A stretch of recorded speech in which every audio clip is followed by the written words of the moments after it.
بسم الله الرحمن الرحيم. الحمد لله رب العالمين، والصلاة والسلام على أشرف الأنبياء والمرسلين وعلى من تبعهم بإحسان إلى يوم الدين. أما بعد، أن رسول الله صلى الله عليه وسلم أتى على امرأة تبكي على صبي لها فقال لها اتق الله واصبري إلى آخر الحديث، أو كما قال عليه الصلاة والسلام. نبی کریم صلی اللہ علیہ وسلم ایک عورت کے پاس آئے جو اپنے بچے کی موت پر رو رہی تھی قبر کے پاس. آپ نے فرمایا کہ اللہ کا تقوی اختیار کرو اور صبر کرو. اس نے کہا آپ کو میری مصیبت کی کیا پرواہ ہے؟ جب آپ صلی اللہ علیہ وسلم چلے گئے تو اس عورت کو بتایا گیا کہ تم نے جسے جواب دیا تھا وہ اللہ کے نبی تھے.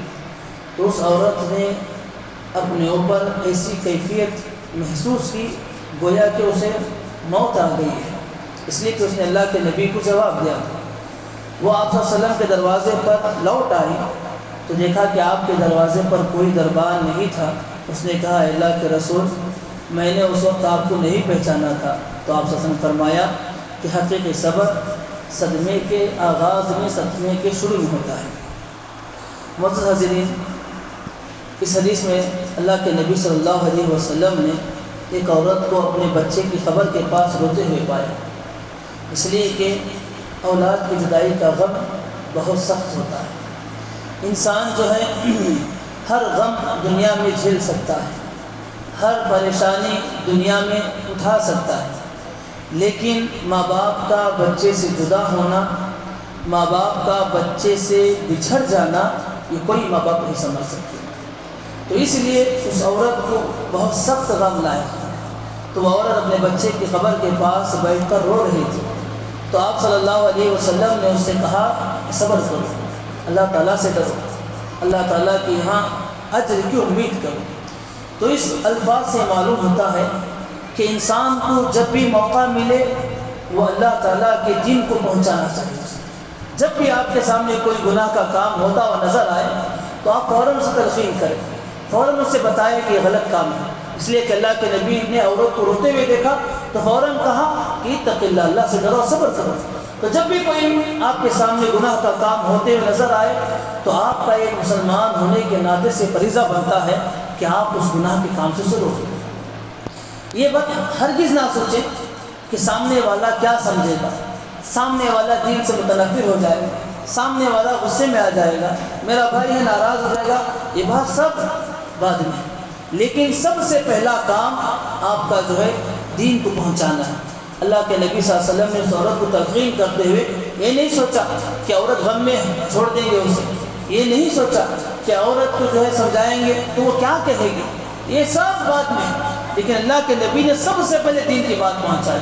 تو آپ کے سامنے جب بھی کوئی ایسا کام ہو جو شریعت کے خلاف ہے تو آپ کو چاہیے کہ آپ جو ہے اسے روکیں. اسی طرح اس میں اللہ کے نبی صلی اللہ علیہ وسلم کے حسن اخلاق دیکھیں. آپ صلی اللہ علیہ وسلم کو کوئی صحابی چاہے آپ کا کتنا قریبی کیوں نہ ہو، زبان بھر کر آپ کو بات نہیں کر سکتا. آپ کے الفاظ نکل جائے تو اس کے جواب میں کسی صحابی کے منہ سے الفاظ نہیں نکلتے. لیکن اللہ کے نبی صلی اللہ علیہ وسلم کو اس عورت نے کہا کہ جب اللہ کے نبی نے تلقین کی صبر کرو تو اس نے کہا کہ آپ کو کیا معلوم ہے تکلیف کیا ہے، میری جیسی تکلیف آپ کو نہیں پہنچی اور آپ ہمیں کہیں کہ صبر کرو. تو اللہ کے نبی نے اس کا جواب سننے کے باوجود آپ صلی اللہ علیہ وسلم سے بیزار نہیں ہوئے. جب اسے معلوم ہوا کہ وہ اللہ کے نبی تھے، آپ کے گھر آئے اور آ کر کہنے لگے اللہ کے مجھے معلوم نہیں تھا. تو آپ صلی اللہ علیہ وسلم نے ہرگز ناراضی کا اظہار نہیں کیا، کہا کہ تم مجھے جواب دیتے ہو، کیسے جواب دیا تم نے، میں اللہ کا نبی ہوں، رسول بنا کر بھیجا گیا ہوں، کوئی میرے پاس زبان کھا کر بات نہیں کر سکتا. ناراض نہیں ہوئے آپ نے کوئی اور چیز بھی بیان نہیں کی، اور نہ ہی آپ کے چہرے پر کوئی ایسے آثار تھے جس سے اسے دیکھ کر لگے کہ آپ ناراض ہو گئے. آپ صلی اللہ علیہ وسلم نے پھر اس سے کہا کہ دیکھو صبر انسان کو تکلیف کے آغاز میں کرنا ہے. تو آپ صلی اللہ علیہ وسلم کے یہ حسن اخلاق تھے کہ آپ صلی اللہ علیہ وسلم دین کے کام میں جو ہے کبھی ناراض نہیں ہوا کرتے تھے. اسی طرح اس حدیث سے بھی معلوم ہوتا ہے کہ صبر جو ہے پریشانی کے شروع میں ہوتی ہے، پریشانی کے آخر میں سب صبر نہیں کرتے ہیں. سب کو معلوم ہو جاتا ہے کہ اب کام ہو گیا ہے، اس کے بعد کوئی حل نہیں، صبر کر لیں نہیں. پریشانی کے آغاز میں جو صبر کیا جائے وہی اصل صبر ہے. اس لیے اللہ کے نبی نے کہا انما الصبر عند اول صدمہ، کہا کہ صبر جو ہے انسان کو جیسی پریشانی لاحق ہوتی ہے اس وقت جو اپنے آپ کو روک لیتا ہے یہی صبر، ورنہ بعد میں تو سب صبر ہی کرتے ہیں۔ پریشانی آنے کے بعد جتنا رونا تھا، جتنا جو کرنا تھا کر لے، اب اس کے بعد کہے کہ اس کے بعد سے میں صبر کر لوں، اس کے علاوہ کوئی چارہ نہیں ہے، خاموش رہنا ہی، یہ صبر اصل نہیں ہے۔ اصل صبر جو ہے انسان کو تکلیف کی شروعات میں کرنا چاہیے، یہ اصل صبر ہے۔ اسی طرح اس حدیث کے اندر یہ بھی معلوم ہوتا ہے کہ اگر آپ کو کوئی چیز کے بارے میں علم نہیں ہے اور آپ سے وہ کام ہو گیا ہے، بعد میں آپ کو معلوم ہوا کہ یہ کام غلط ہے، تو اس پر اللہ آپ کا مواخذہ نہیں کرے گا۔ کیسے معلوم پڑا؟ کہ اس عورت نے اللہ کے نبی کی تلقین کرنے پر، نصیحت کرنے پر کہا کہ آپ کو نہیں معلوم کہ مجھے کیا تکلیف پہنچی ہے، آپ کو اگر مجھے جیسی تکلیف پہنچی تو آپ کو معلوم ہوتا، لیکن اسے تب معلوم نہیں تھا اس عورت کو، لیکن بعد میں جب معلوم ہوا تو اللہ کے نبی کے پاس فوراً دوڑتے ہوئے چلے گئے۔ تو اس سے کیا معلوم ہوا؟ اگر ہمیں کسی چیز کا علم نہیں ہے، ہم سے کوئی گناہ کا کام ہو گیا لیکن بعد میں معلوم پڑا کہ وہ گناہ کا کام ہے، تو اللہ تعالیٰ سے مواخذہ نہیں کرے گا، اس لیے کہ ہمیں معلوم نہیں تھا۔ اور اسی طرح اس حدیث سے بھی معلوم ہوتا ہے کہ اللہ کے نبی صلی اللہ علیہ وسلم افضل البشر ہونے کے باوجود، آپ صلی اللہ علیہ وسلم ساری کائنات کی طرف، جنوں انسانوں کی طرف رسول بنانے کے باوجود آپ کے گھر کے دروازے پر کوئی واچمن نہیں تھا، کوئی دربان نہیں تھا۔ وہ عورت کہتی ہے کہ جب میں اللہ کے نبی صلی اللہ علیہ وسلم کے گھر گئی تو میں دیکھتی ہوں کہ گھر کے پاس کوئی دربان نہیں۔ یہ آپ کی عاجزی ہے، یہ آپ صلی اللہ علیہ وسلم کا اللہ پر توکل ہے۔ تو اس سے معلوم ہوتا ہے کہ جو آدمی حاکم ہے یا جو آدمی ذمہ دار ہے، اسے چاہیے کہ اپنے گھر پر آنے والے لوگوں کے لیے، حاجت مندوں کی حاجت کو سننے کے لیے بیچ میں کسی رکاوٹ کو نہ حائل کرے۔ ہاں، اگر اس کی جان کو خطرہ ہے، اگر لوگوں کی بھیڑ کی کثرت کی وجہ سے اسے رکھنا پڑا تو یہ بات الگ ہے، آپ رکھ سکتے ہیں، ورنہ صرف میں بڑا ہوں اس وجہ سے دربان ہوں، یہ غلط ہے۔ اللہ کے نبی صلی اللہ علیہ وسلم اتنے بڑا مقام پانے کے باوجود آپ صلی اللہ علیہ وسلم کے گھر کے پاس کوئی دربان نہیں تھا۔ اسی طرح اس حدیث سے ایک فائدہ یہ معلوم ہوتا ہے کہ اگر آپ کسی کے سامنے دین کی بات لے کر جائیں تو یقیناً آپ کو کبھی کبھار رسوائی ہو سکتی ہے۔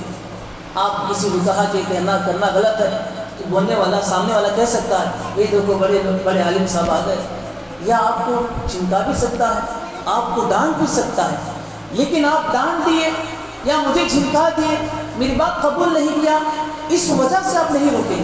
اللہ کے نبی صلی اللہ علیہ وسلم کو کہنے کے باوجود آپ چلے گئے، لیکن پھر جب بعد میں وہ عورت آئی پھر بھی آپ سے نصیحت۔ تو دین کے کام میں رکاوٹیں آتی ہیں۔